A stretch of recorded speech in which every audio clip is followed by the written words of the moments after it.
I never imagined that life could turn so drastically, that one day I would be standing in the heat of a Texas morning, a 2-year-old by my side, and a past I barely escaped weighing on my shoulders. 2 years ago, I was in a different world, one where love and betrayal intertwined, where I learned the hard way that trust could be both a blessing and a curse. I had built a life, torn it apart, and somehow emerged on the other side with a single truth. My daughter, Alice, was the only thing that mattered.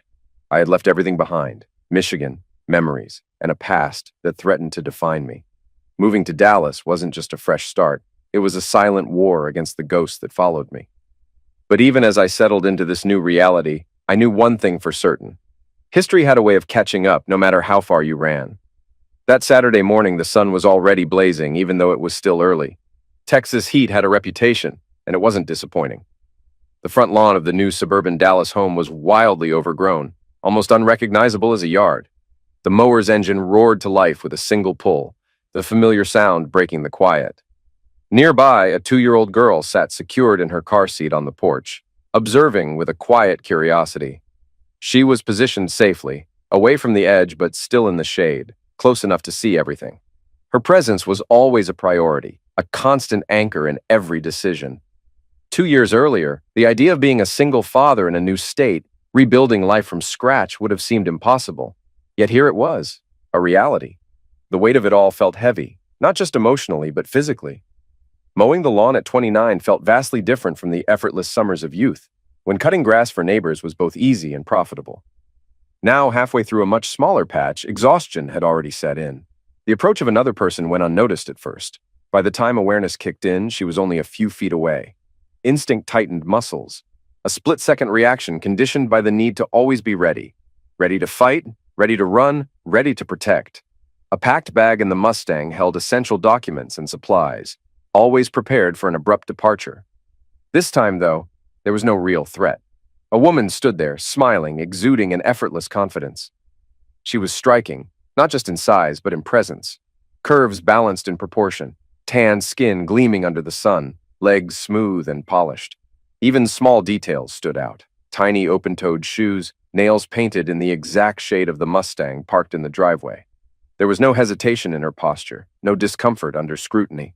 She introduced herself with warmth, mentioning her intent to welcome the new neighbor.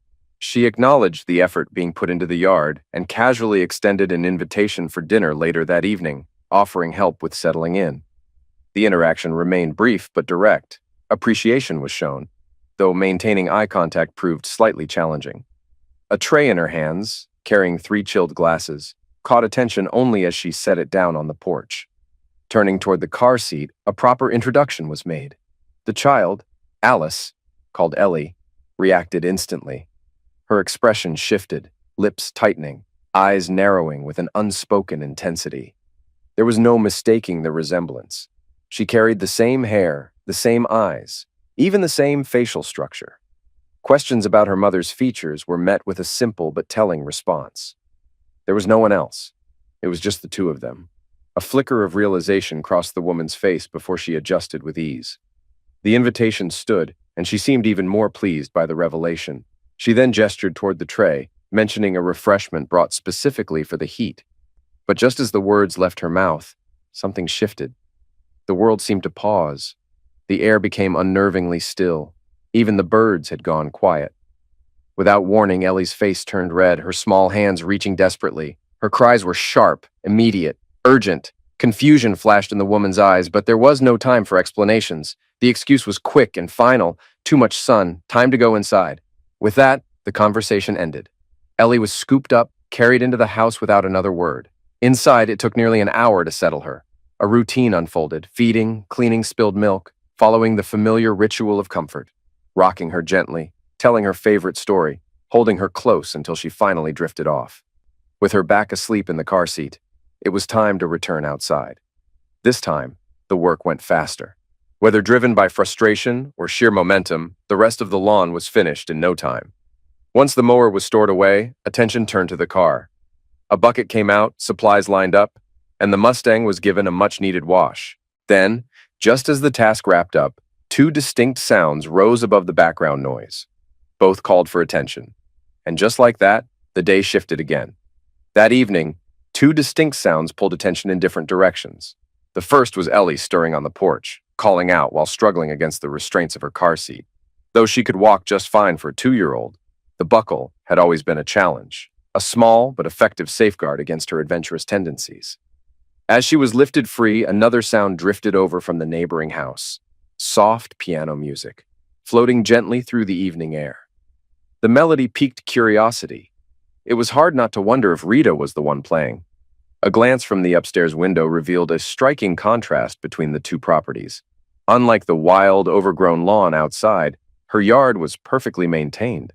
A well-furnished terrace extended from the house, complete with a sleek jacuzzi. Rita lounged on one of the sun chairs, absorbed in a set of papers, occasionally jotting down notes. Something about her posture and focus suggested she might be grading assignments, perhaps a teacher. The thin-framed glasses perched on the bridge of her nose reinforced the theory. Yet despite the intellectual air, she was impossible to ignore for other reasons. The swimsuit she wore left little to the imagination, accentuating her curves in a way that made it difficult to look anywhere else. Sunlight caught her deep red hair, giving it a fiery glow against the evening sky. A flicker of guilt surfaced, a realization that the earlier interaction had been unfair to her. The tension from the day had little to do with Rita and everything to do with the past. Ellie's familiar phrase snapped attention back. She repeated the word hungry in her small, determined voice, mirroring what she had just heard. Without hesitation, she was scooped up, and together they headed toward the backyard. A firm knock against the wooden fence was followed by a loud greeting. Moments later, the sound of something being dragged echoed from the other side. Then, above the fence, Rita's face appeared, framed by her tousled hair and amused expression. Her smile was teasing, her nose wrinkling slightly in a way that was unexpectedly endearing. The warm brown of her eyes, large and expressive, made it difficult to look away. She acknowledged the call, asking if the music was too loud before noting the lingering gaze with playful curiosity. Words came quickly, an apology for the earlier behavior. It hadn't been about her at all, just a moment of being pulled too deep into the past. Rita, seemingly unbothered, reassured that no offense had been taken. She was familiar with how different people reacted to her, and it didn't seem to weigh on her much. With the air cleared, a casual mention of dinner followed. Though she had only extended an invitation earlier, it was accepted as a firm plan. Before she could argue, Ellie was passed over the fence. Rita caught her with surprise but amusement, her laughter ringing out as her new neighbor climbed over right after. Joking about the urgency of their hunger, she left to change while the grill was prepared. It was a simple setup, small, gas-powered, missing a starter button, but easy to light manually. By the time flames flickered to life, Rita returned with steaks and corn, already seasoned and marinated, as though she had anticipated their arrival all along. Meanwhile, Ellie had discovered something far more interesting. At the edge of the terrace, curled up on a plush pillow, was a large cat. With toddler enthusiasm, she made her introduction, declaring both her name and the cat's in the same breath. Kneeling beside it, she stroked its fur, giggling at the softness beneath her small fingers. Rita reassured that the cat was old and gentle, unlikely to do anything but tolerate the attention. With dinner on the grill, the three of them settled in, the evening unfolding with an ease that felt surprisingly natural. Conversation flowed effortlessly, the teasing exchanges hinting at an immediate connection. Something about her openness made it easy to get lost in the depth of her gaze, the warmth of her laughter making it difficult to resist the pull of attraction. At one point, a trip back home was necessary to grab Ellie's favorite meal, chicken nuggets, applesauce, and green beans. The last item usually required distraction or deep hunger to be accepted. Yet, for the first time, she showed no interest in leaving. Instead, she clung to her new feline friend, firmly rejecting the suggestion of going home. The declaration was clear. She was staying. It was an unfamiliar moment being chosen second to something else. The realization must have been obvious because Rita reassured that Ellie would be fine in the few minutes it took to retrieve her food. There was no need for worry. Trust didn't come easily, but something about Rita made it feel different. For the first time in a long while, it seemed like trust might not be such a risk after all. As I prepared to climb back over the fence, Rita's laughter rang out behind me. I turned, and the amusement in her brown eyes caught me off guard. There was something about the way she looked at me, the way her expression softened with genuine delight, that sent an unexpected warmth through my chest. She teased me, pointing out that it might be easier to use the gate rather than making a spectacle of myself. Confused, I glanced around, and sure enough, there it was, just a few feet away. Even more embarrassingly, she revealed that my own gate was positioned just across from hers, something I had completely overlooked. Shaking my head at my own obliviousness, I walked through the gate like a normal person this time. I made it home, grabbed everything Ellie needed for dinner, and hurried back. As she ate, Rita and I continued talking, our conversation flowing easily. She opened up about her past, growing up in Florida in what she described as an ordinary family. Nothing about her felt ordinary, but I kept that thought to myself. She admitted that finding a job after college had been nearly impossible, leading her into modeling, though not the glamorous kind. Most of it had been lingerie work, something that embarrassed her more than she wanted to admit. The money had been good, but the moment she had a chance to leave, she took it. Now, she worked as an editor for a women's lifestyle magazine, a career that allowed her to finally use the degree she had worked so hard to earn. She must have noticed the way I was looking at her because she waved a hand in front of my face and joked that she must have bored me to sleep. I shook my head, unable to hold back a smile, and told her the truth, that I was just mesmerized by her. At first, she laughed, but then something shifted. The light in her eyes dimmed, and a single tear slid down her cheek. Before I could say anything, she changed the subject, pointing out that the steaks were ready. Ellie had already drifted off, one small arm resting on the cat she had so proudly befriended. Seeing her curled up there, so content, made it clear that dinner would have to move inside. Rita suggested I put my daughter to bed while she handled the food. I carried Ellie home, settling her into bed with her favorite stuffed animal, leaving the door open just enough and switching on the hallway light, as I always did. Though she no longer needed the baby monitor, I kept it on out of habit. Expecting to find Rita in the kitchen, I was surprised to see her instead in the living room, sitting on the couch in front of the fireplace. I had never given much thought to why a house in Texas needed a fireplace, but now, as the flames flickered and cast a warm glow over the room, I realized it wasn't about necessity. It was about moments like this. She asked if we could light it, pouting slightly, and in that instant, I knew I would never be able to refuse her anything. A few minutes later, we sat in the dim room, the fire the only light between us. The air conditioning kept the Texas heat at bay, preventing the warmth of the flames from being overwhelming. The atmosphere was undeniably intimate.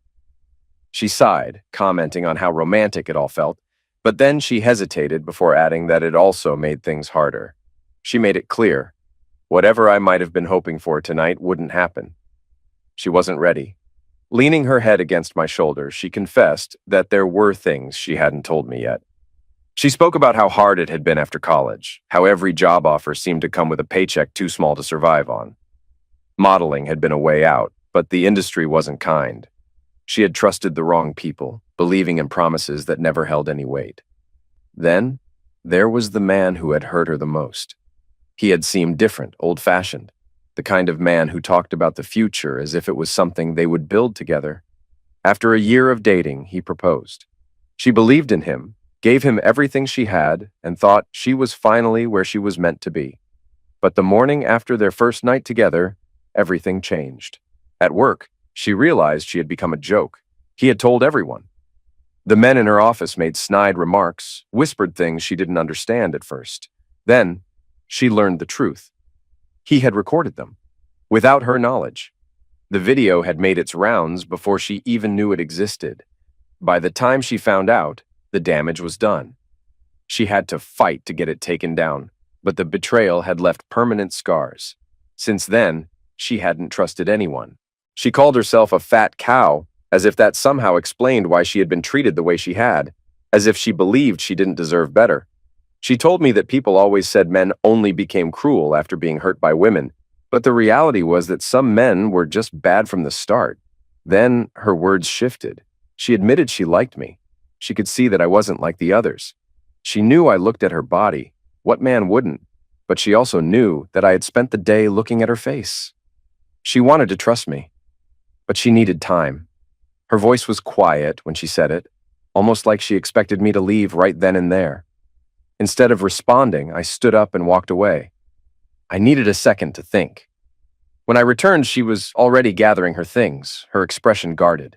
She assumed I'd lost interest, that I was just another guy who thought a woman like her would be an easy target, desperate for affection, that she had let her guard down too soon. Her words stung, not because I believed them, but because she did. I told her bluntly that she was starting to annoy me. A woman as beautiful as her should have more confidence. When she raised an eyebrow, asking where exactly I thought her place was, I answered without hesitation, right next to me, wherever I was. The smile that broke across her face in that moment was like nothing I had ever seen. It wasn't flirtatious or teasing, it was real, unguarded. As the fire crackled between us, she took a step forward, closing the distance. I watched the fire flicker, its glow casting shadows across the room. Rita's expression was vulnerable, hesitant. She had trusted me enough to share her past, but she still carried the weight of betrayal. I reassured her that not everyone she met would hurt her, and that she deserved to trust again. To prove my own trust, I told her why I'd left the room earlier. Checking on Ellie was second nature to me. I did it every night, sometimes waking up just to make sure she was safe. It wasn't something I thought about. It was just part of me. Opening up further, I shared my own past. I worked as a civil engineer, still adapting to my role in Dallas after starting my career in Michigan.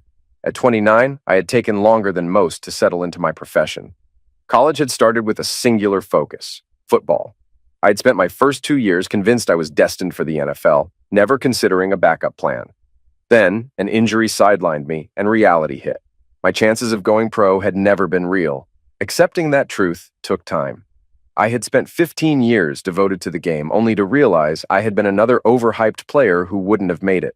With 2 wasted years behind me, I finally shifted my focus to academics, throwing myself into engineering. After graduation, I stayed in Michigan, drawn to its seasons, lakes, and crisp autumn air. But I knew I wouldn't be going back anytime soon. 2 years into my job, I was sent to oversee a freeway expansion project near Detroit. My team was tasked with rerouting utilities, marking gas lines and underground systems before construction could begin. That's when I met her. She lived in a small ranch house on the edge of the project site. On the first day, she stood on her porch, cigarette in hand, watching us work.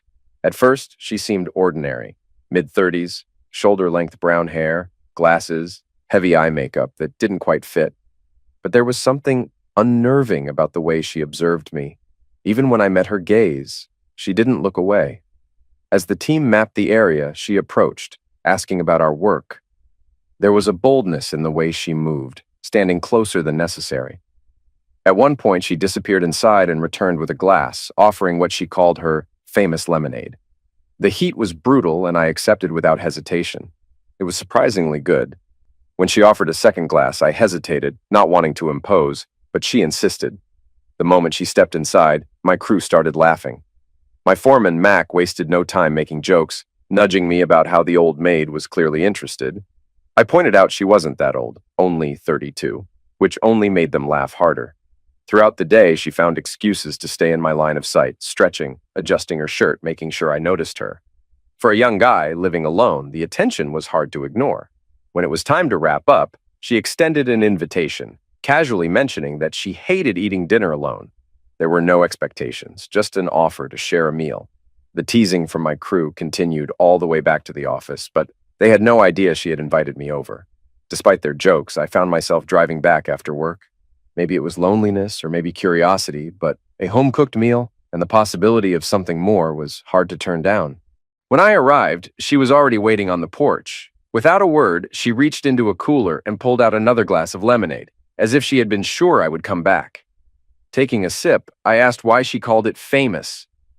Her answer was simple. People liked to believe they had something unique to offer, something that made them special. In the grand scheme of things, she was just another person in the world. But there were 2 things she knew she was undeniably good at. Before I could ask, she answered, lemonade and closeness. The bluntness caught me completely off guard. She said it as casually as someone commenting on the weather. I nearly choked on my drink. She watched me with amusement, then pointed out that I had already tried the lemonade. The real question was whether I wanted to try the other thing.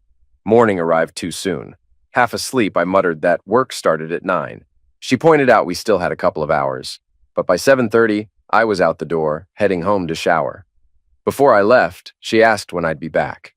It caught me off guard. I hadn't actually planned on returning. But she smiled, reminding me that last night had been something special. With no better plans, I agreed to dinner. At my apartment, exhaustion weighed on me, but underneath it, there was a buzz of energy. It had been the kind of night men don't forget. At work, I kept quiet, lost in thought. In daylight, something about it unsettled me. She had dodged every personal question, shifting the conversation whenever I tried to learn more. Either she was hiding something, or, like me, she wasn't looking for anything serious. It made sense. She was older, had her own home, and was established. What would she want with a guy like me? But logic didn't stop me from looking forward to seeing her again. When I arrived at her house, the last thing I expected was for a beautiful young woman to answer the door. She looked my age, maybe younger. We stared at each other until Leanne appeared, grabbing my hand and introducing me to her daughter. I scrambled to recover, joking that she didn't look old enough to have a daughter that age. She laughed, correcting me. Her daughter was 20. As we stepped onto the porch, two boys around 7 and 10 ran past us into the house. I hesitated before asking if they were hers too. She nodded with a smile. Then she dropped the real bomb. She had 5 kids. 2 were away for the summer, but would be back in a few weeks. Shock left me speechless, but she breezed past it, telling me to start the grill. Her daughter left, and I got to work, grilling steaks for us and burgers for the boys.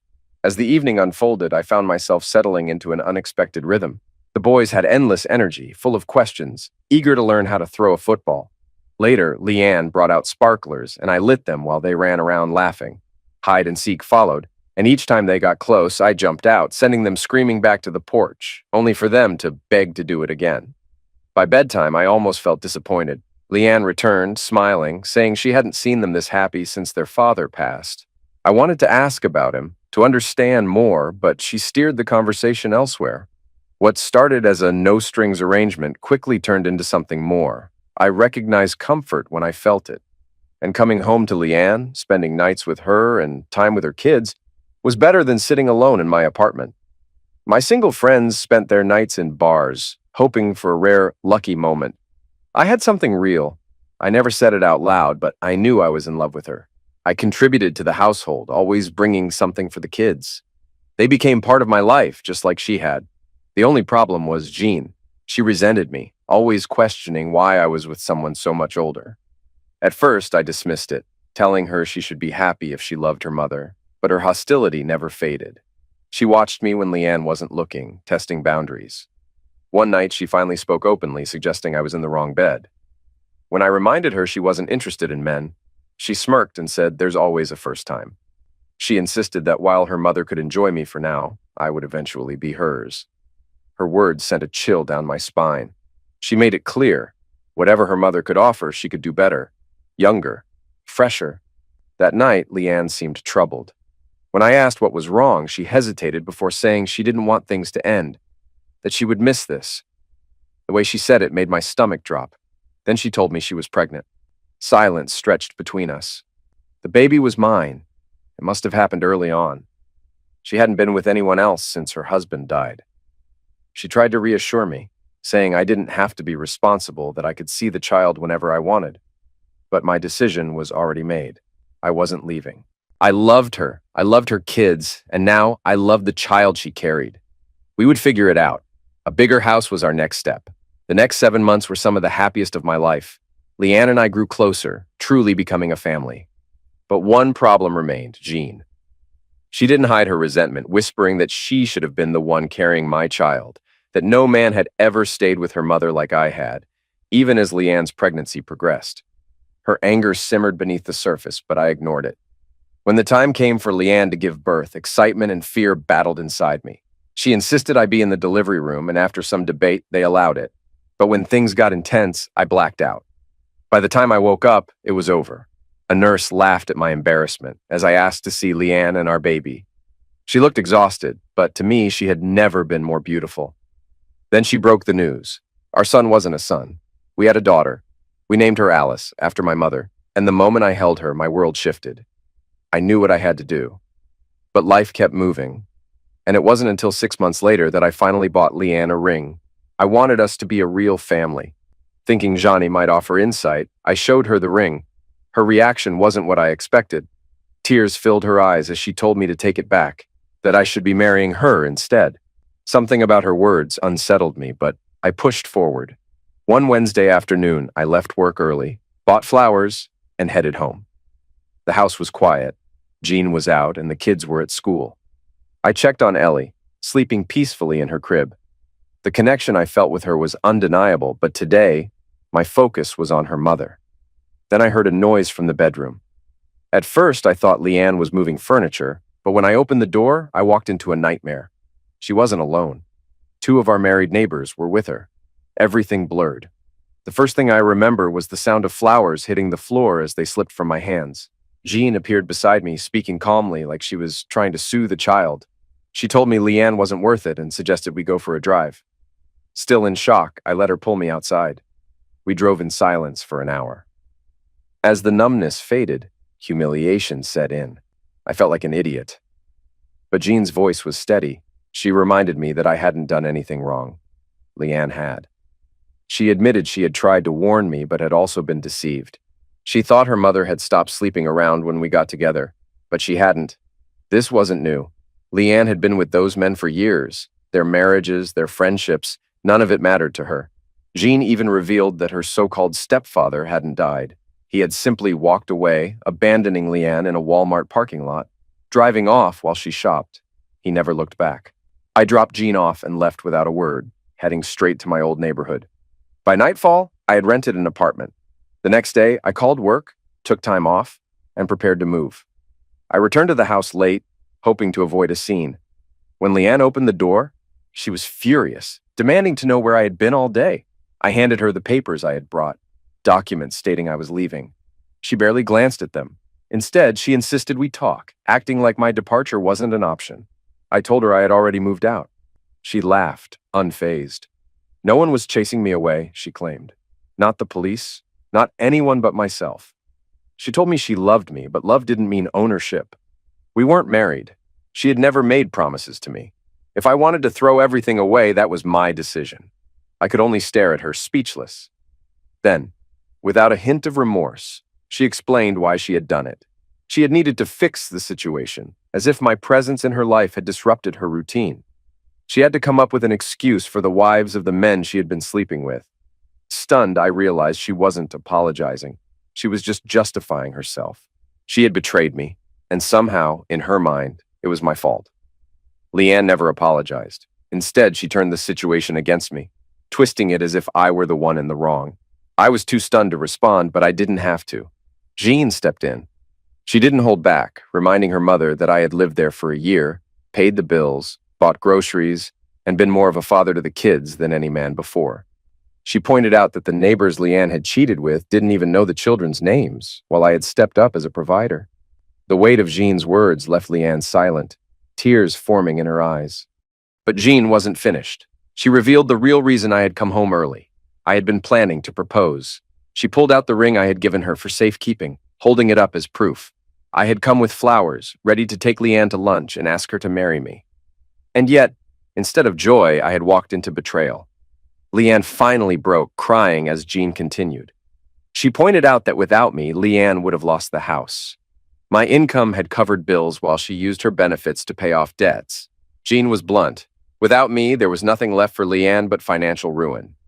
Then she exposed Leanne's plan. She had been counting on filing for additional government benefits and suing me for child support. But Jean had already helped me take care of that. I had filed first, ensuring that Leanne couldn't claim extra money for Alice. And if she pushed too hard, there was a real chance I could gain custody. Leanne snapped back, trying to regain control, insisting I wouldn't leave. She claimed I loved Alice too much to walk away, and that no matter what, I would come back to her. She was convinced that my attachment to our daughter and to her would keep me tied to this house. Jean laughed at her arrogance. Leanne, unfazed, went further, mocking her daughter by saying that despite being younger and more attractive, Jean could never replace her. She was confident that I would return, that no one could give me what she had. Jean met her mother's stare and coldly disagreed. If I wanted another child, she would give me one. If I wanted loyalty, she would never betray me. Unlike her mother, I would never come home to find another man in her bed. Leanne snapped, yelling at Jean to go to her room, but Jane stood her ground. She turned to me, telling me I had done enough. I had given Leanne a chance and she had thrown it away. It was time to leave. She walked out, and after a final look at Leanne, I followed. Before leaving, I stopped by Alice's crib, changing her diaper as she stirred awake. Handing her to Leanne, I assured her I would still see my daughter daily. Leanne pleaded with me to stay, claiming we could fix things, but I made it clear. I would come back for Alice, not for her. The next few days were chaos. I had to buy furniture since I had left everything behind when I moved in with Leanne. Jean insisted on helping, carefully choosing every detail. Shopping after work made my days exhausting, but there was no other way. Every morning, I visited Alice before work, and again in the evening. She adjusted to my routine, waking up when I arrived so I could change and feed her. Leanne, always scheming, tried to use these moments to get under my skin, teasing me like Jean had before. On the third morning, she smirked and asked if I was already sleeping with Jean. I shut her down, telling her it was none of her business, but she laughed, calling my denial an answer in itself. She claimed it wasn't cheating unless I got caught. In her mind, by Jean's logic, we had never been a couple, just two people who slept together. I ignored her, kissed Alice, and left for work. The only thing keeping me from crossing that line with Jean was me. She was closer to my age than her mother. We lived together, and the attraction was undeniable. That night, I came home distracted. Jean had made dinner. It shouldn't have surprised me. She had always taken care of the house and kids when Leanne was too busy with her own life. Her cooking, cleaning, and ability to manage everything had been second nature for a long time. The only thing that had changed was the way I saw her. The new dining set had just arrived, and we sat down to dinner. I complimented Jean on the meal, and she smiled, satisfied with how everything was coming together. Afterward, I suggested trying out the new TV, but she had other plans. She reminded me that she had spent the day arranging furniture and cooking, so she got to decide what we tried next, the new bedroom set. Confused, I mentioned that we had ordered two, one for each of us. She laughed, revealing that she had canceled the second one the day after we left the store. She had known where this was headed before I did. There was no pressure. She reassured me that nothing had to happen before I was ready. That night, we simply lay together. A month into living together, I finally felt happy again. Until I stopped by Leanne's house one afternoon to visit Alice. She blindsided me with news that Jean had called her that morning. It was the first time they had spoken since she moved out, and the reason for the call was unexpected. Jean was pregnant. Leanne, desperate to avoid being a grandmother so young, had begged her to come home, even taking her to a doctor. She wanted my help convincing Jean to take care of it. Fury burned through me. I kissed Alice and left without another word, driving straight home. I found Jean in the kitchen, and before she could speak, I asked if she still had the engagement ring I had once planned to give her mother. She retrieved it, confused, until I told her to put it on.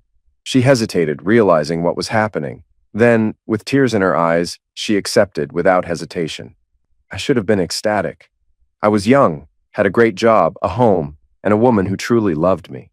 But something nagged at me, stopping me from feeling at peace. Leanne still haunted my thoughts, not because I wanted her back, but because she had hurt me in ways I hadn't fully dealt with. I had made her life harder, reported her to CPS, and cut off the financial stability I had provided, but none of it felt like enough. June, on the other hand, was overjoyed. She reconciled with her mother, and together they planned the biggest wedding we could afford. She was floating on a cloud. But something was off. Alice was always on my mind. I hated that she lived with Leanne, just another child in a house full of them, while she should have been with me. Leanne had used her for benefits, but to me, Alice was everything. Eventually, Leanne agreed to put Alice in daycare if I paid half. I chose a place she deemed too expensive, so I covered the full cost. My long-term plan was simple. Once Gina and I were married, Alice would live with us. It would be my final act of revenge against Leanne, the one thing that would truly break her. But my world came crashing down a month later. That afternoon, I came home early to take Jeanne to see the church she had fallen in love with for our wedding. She was waiting on the porch, her small baby bump beginning to show. As usual, she was more interested in staying in than heading to the church, but I convinced her to go. The church was perfect, until we found out the price. It was one of the smallest venues we had looked at, yet significantly more expensive. The priest seemed more like a businessman than a man of faith, but Jean wanted it, so I agreed. After dropping her off, I returned later that night, planning for a quiet evening together. Before heading upstairs, I grabbed a sandwich and overheard Jean talking on the phone. Curiosity got the best of me, and I picked up the extension. She was talking to Leanne. At first, it was about the wedding, the church, small details I didn't care about. But then, without warning, the conversation shifted. Jean admitted she was worried that I would figure out the baby wasn't mine. Leanne laughed it off, saying men were stupid. As long as Jean kept sleeping with me, I'd believe whatever I wanted to believe. Even at the hospital, when people started commenting on how the baby looked like me, I'd be convinced. She mocked me, calling me an idiot, Just like with Alice, because I wasn't even Alice's father. Leanne admitted she had taken a pregnancy test just hours before we met. She'd already been pregnant. Yet I had been so blind that I willingly signed up for child support, even paying extra for daycare. Jean was hesitant, guilt creeping into her voice. She called it bad karma. Leanne dismissed it, reminding her that she had warned her about Ronnie, the real father. He had no job, no future. Staying with him would have meant having nothing. If Jean still wanted to sleep with him, that was fine, as long as she kept me happy. Then came the final betrayal. Leanne demanded her cut of the money I was giving Jean. She wanted a share of the wedding funds. My grip tightened on the phone. It took everything in me to hang up quietly and walk away without losing control. I went back to work that night, throwing myself into distractions. I had spent so much time believing I was in control of my life, but I had been nothing more than a fool. Looking at my life, I realized how much of it had been built on lies. I had always considered myself intelligent, well-educated, successful. Yet 2 manipulative women had outplayed me at every turn. Much of what I had done with Jean had been about getting back at Leanne. I had loved her deeply, but she had only used me. I refused to wallow in self-pity. Instead, I needed a plan, one they wouldn't see coming. One advantage was that neither of them owned a cell phone, something I had assumed everyone had. Jean had pushed for an iPhone like mine, but thankfully I had never bought it for her. I stopped at an electronics store, picking up everything I needed to record conversations. That evening I was late picking up Alice from daycare for the first time. Mrs. Crenshaw, the director, reassured me, though she had something serious to discuss. She was concerned about Alice's development, suggesting the instability at home played a role. Then she mentioned something unexpected. CPS had received multiple reports about conditions at Leanne's house. Teachers, neighbors, and even other parents had raised concerns. If things worsened, custody could shift to another close relative. Hearing that, I nearly broke down. Mrs. Crenshaw closed her office door, called an assistant to distract Alice, and asked me what was going on. I told her everything, from the day I met Leanne to the betrayal I had just uncovered. She sat in stunned silence. Then she asked the one question I had been avoiding. "Do you love this little girl?" More than anything. That was enough for her. When I picked up Alice, she reached for me instantly, her small hands grasping mine as she happily babbled. Mrs. Crenshaw pointed out something I already knew. Alice only cared about me. No one else mattered when I was there. Knowing she wasn't biologically mine didn't change a thing. I was trapped, but I couldn't leave her any more than I could stop breathing. Back at Leanne's house, she barely noticed we were late. The place was chaotic, the kids running wild, their clothes unkempt. I handed her son Terry some money to get McDonald's for everyone. Then Leanne approached, acting like nothing had happened, claiming the house was falling apart without my help. She suggested I hire her as a nanny and housekeeper. Her entitlement was astonishing. She had no job, yet expected me to pay her for watching her own children. She reminded me that Jean should come second in my life, while Alice should come first. She warned that CPS was circling and that if I had a better plan, I needed to act fast. I joked that Alice could live with me and Jean. Leanne shrugged. It didn't matter to her as long as she got child support. She even suggested I check with Jean first, implying she might not be thrilled about sharing my attention with a toddler. Then, with a smirk, she added that if I wanted more kids, she was open to discussing it. Disgusted, I humored her, suggesting I could switch Alice to a cheaper daycare and give her the difference. Now I was speaking her language. She smiled, telling me not to mention it to Jean. That night, Jean ran to greet me as usual, but this time I saw her differently. Her excitement, her affection, I began to question it all.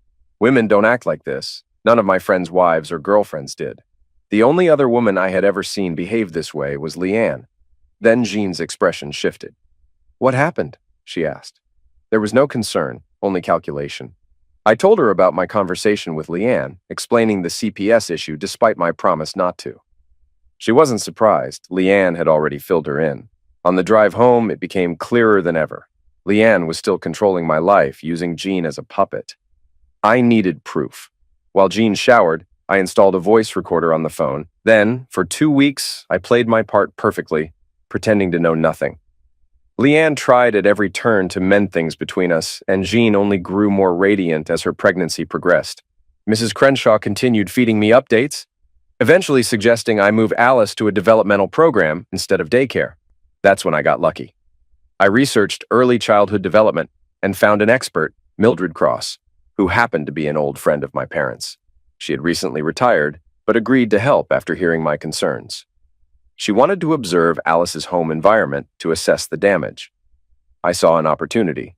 She could pose as someone picking Alice up each morning, giving her a first-hand look at Leanne's parenting while gathering evidence. The pieces of my plan were falling into place. Now, I just had to wait. When I arrived to pick up Alice, I stepped into Leanne's bedroom without knocking. She feigned irritation, but I knew better. She slept like a cat, always half aware of her surroundings, and had likely woken the moment she heard my Mustang in the driveway. Yet, despite her so-called anger, she made no effort to cover herself. She immediately launched into her usual act, claiming she missed me, and suggesting we could keep our relationship a secret from Jean, or, if I preferred, make it official and tell her together. She insisted losing me had taught her that cheating had only caused pain. I humored her, asking how exactly she had suffered. She tearfully declared that she had lost the best thing in her life. She went on about how I had been her greatest love, even more than the so-called husband who had left her stranded in a Walmart parking lot. I didn't let her rewrite history. That man had never been her husband. He had simply gotten tired of her and walked away. She switched tactics, playing the victim. Holding out her hand as if reintroducing herself, she said she wished she had been honest from the start, admitting her real age, her past, her baggage. She claimed she wouldn't have changed a thing about our time together and that I had been the only man who ever wanted to marry her. Everyone else had just used her. I cut the conversation short, telling her that, starting the next day, Alice would be picked up and dropped off by someone else. Her expression shifted from smug to panicked. She asked if I'd still visit. Of course, I said. I left her there and went to Alice's room. Her crib was far too small, but soon, if everything went as planned, she'd have a new home, a proper bed, and the care she deserved. As I packed her up, I heard muffled crying from Leanne's room. Maybe she was faking it, but I had probably struck a nerve. Driving Alice to Mildred's, I couldn't shake the anticipation of checking my recordings. I was certain Leanne would call Jean soon, gloating about how she had squeezed another $100 out of me. At work, I spent my lunch break talking with coworkers about gas lines and heating systems, keeping up appearances. Then my phone rang, Jean. She asked me to come home, but I was too busy. Her response changed. She suddenly said she loved me. I responded in kind. Then came the real question. Do you love me the way you loved my mother? If you could, would you go back to her? I reassured her, feeding her what she wanted to hear. She was everything I had loved about her mother, just younger and trustworthy. I promised her a life without struggle, a future where we had everything we wanted. First, she needed a car. After the baby was born, we'd take a vacation anywhere she wanted. But I had my own request. I told her I wanted to give her mother money. Jean was immediately suspicious, nearly slipping and admitting she knew I had already given Leanne cash earlier that morning. That confirmed what I suspected. They were talking behind my back. I laid out my real plan. I wanted to offer Leanne money in exchange for custody of Alice. It would be best for everyone. Alice wouldn't be just another neglected child. Leanne could rid herself of CPS interference, and Jean and I could build a life with both of our children. Jean hesitated. She adored her little sister, but she knew Leanne would never agree to that, at least not for the amount she assumed I was offering. Then I told her the number, $50,000. Her reaction was instant. That was everything I had saved over the years, including money from my investments. I explained how I had managed to accumulate it, how I could even pull additional funds from my IRA. I assured her that Leanne could visit Alice any time, but she would live with us. Still stunned, Jean agreed to talk to her mother. Then her voice shifted, playful again. She changed the subject, hinting at how a pregnant woman might be easily swayed by a good meal from Texas Roadhouse. She wanted me to bring home dinner, but I knew better now. She was sending me away so she could call her mother. What she didn't know was that I needed to leave, too. I had a tape to change, and soon I would know everything they were saying behind my back. The next morning, I picked up breakfast and waited in the car, listening to the latest recording. Leanne was panicking. She told Jean they needed to find a way to get me back. Jean wasn't interested. She reminded her mother that she had moved out to escape being a live-in babysitter, not to play family again. But Leanne wasn't talking about love. She admitted she was using Ronnie for closeness, but he had nothing to offer long-term. I was the real prize, the provider who could take care of her. She tried convincing Jean to move back home, playing on the idea that I'd love to have Alice close. Jean immediately dismissed it, calling out Leanne's manipulative nature. Then the conversation turned cold. Leanne admitted she still wanted me. Jean, disgusted, reminded her mother that she had ruined her own chances by cheating. Then she called out the truth.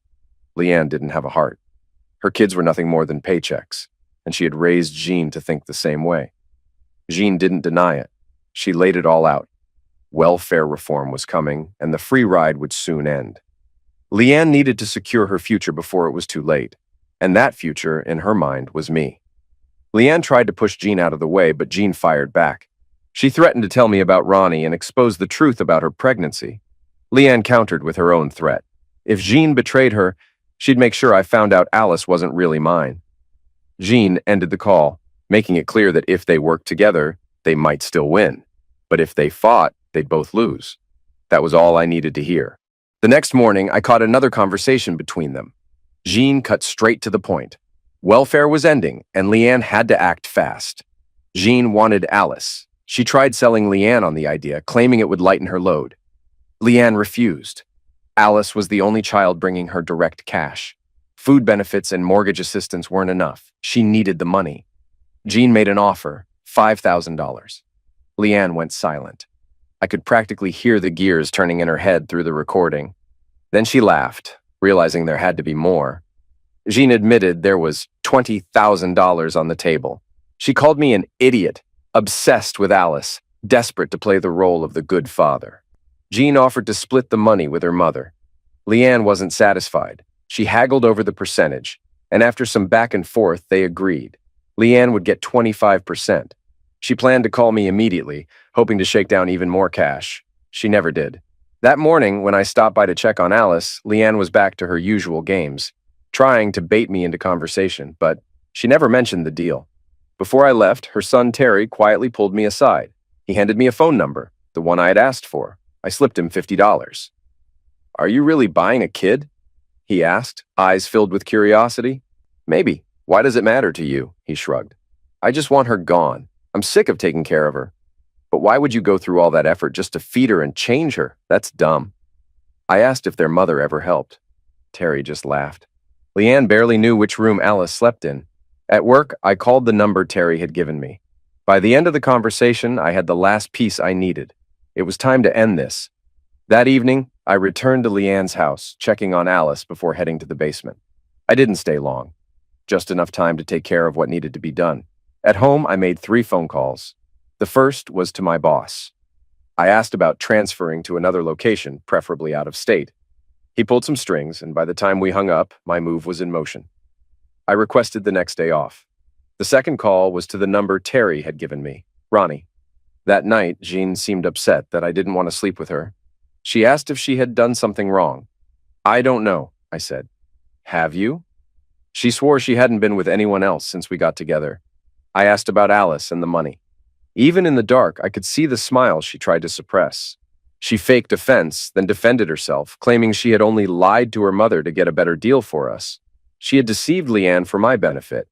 Then she asked the question that revealed her true thoughts. "Why is Alice so important to you?" She reminded me that we were about to have a child of our own, that I couldn't always get everything I wanted. I didn't sleep much that night. The next morning, I made Jean breakfast, acting as if nothing was wrong. She was thrilled I had taken the day off. Then I told her we were going to visit her mother and invite her to dinner. It was time to finish this. I stayed close to Jean the entire time as we headed to Leanne's house, making sure they had no chance to scheme behind my back. Once Leanne was ready, we went to the restaurant. Over lunch, she casually mentioned her broken oven, and I told her I'd check it out. I knew exactly what I was doing. Then she cut straight to the point. She accused Jean of lying about the amount I'd offered for Alice, suspecting it was more than $20,000. I confirmed it had been $50. She instantly turned on Jean, furious that she had been shorted. But then she shifted gears and made me a new offer.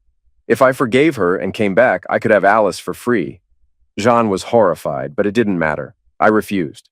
Leanne didn't flinch, asking if I'd be paying her in cash or check.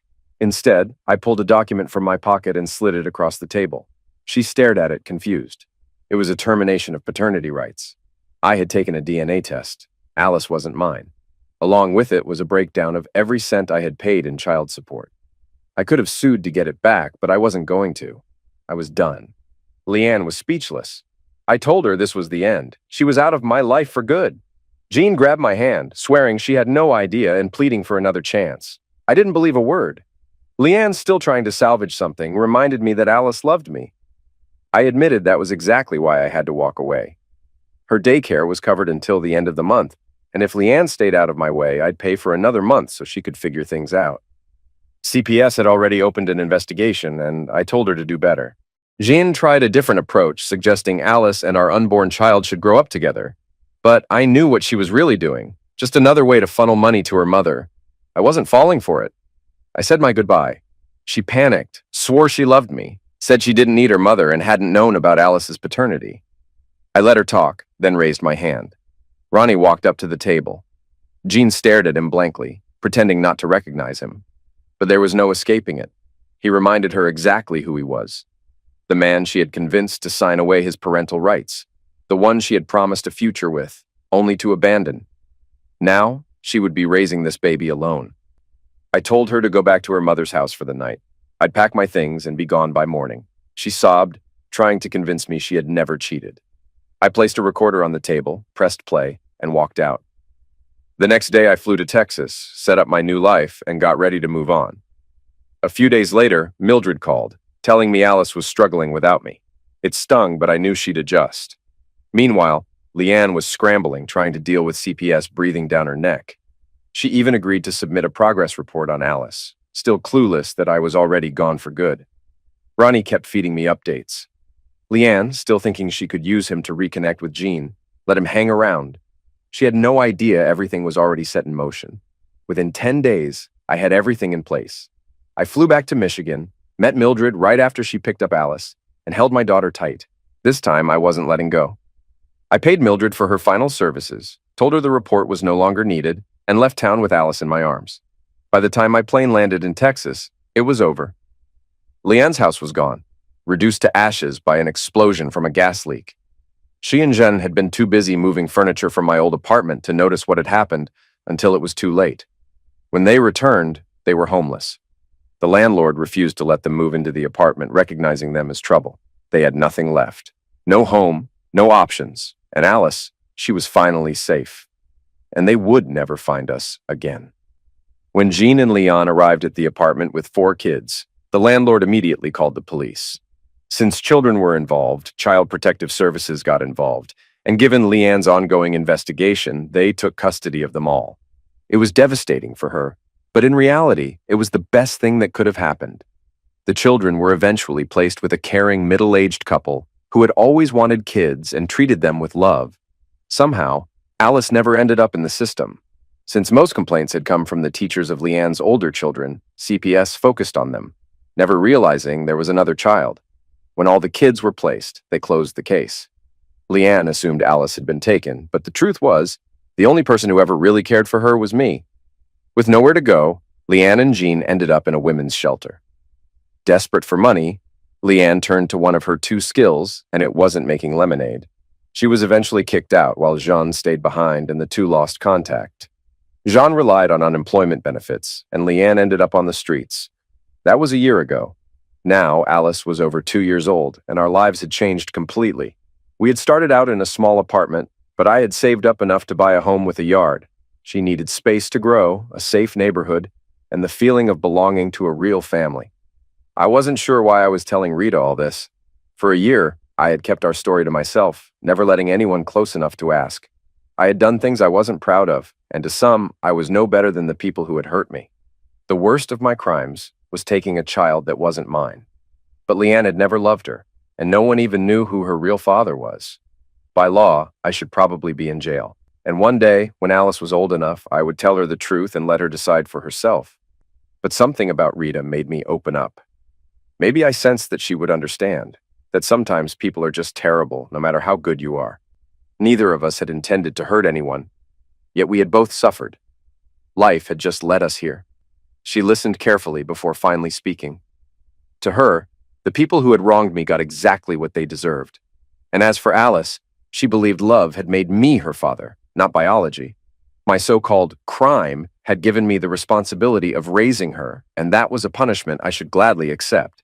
Still, she pointed out that raising a little girl alone wouldn't be easy. especially when she got older. I would need help, but she was certain I would find the right person. Until then, she promised to keep my secret. I kissed her. She immediately pulled back, reminding me of her 3-date rule. I apologized, telling her I would wait 30 dates if that's what it took because she was worth it. Something in her expression softened. She accepted my apology and let me walk her home. As we reached her door, she hesitated before asking if I wasn't going to kiss her goodnight. I told her it wasn't a good idea. It was already hard enough to say goodbye. Instead, I asked if we could make plans for tomorrow. She only said, "We'll see," before closing the door. Back home, I checked on Alice as I always did. Just as I was settling in for the night, there was a knock at the door. When I opened it, Rita stood there in a long silk robe, clearly wearing nothing underneath. I forced myself to look away. She held up a small box, explaining that she had been thinking about the woman who had broken my heart. That betrayal had left me guarded, suspicious, afraid to trust. Earlier that day, when I had instinctively pulled away from her, she had seen the damage. She told me to light the fireplace and disappeared into the kitchen. I watched her walk away, knowing I shouldn't be thinking the thoughts running through my head. When she returned, she carried a glass and told me to close my eyes. I hesitated, but she explained that shutting out one sense heightened the others. I obeyed. She placed the glass in my hand. I took a sip. The taste was incredible, better than anything I'd ever had. When I opened my eyes, she was smiling. It wasn't Leanne's famous lemonade. It was hers, and I already knew what was coming next.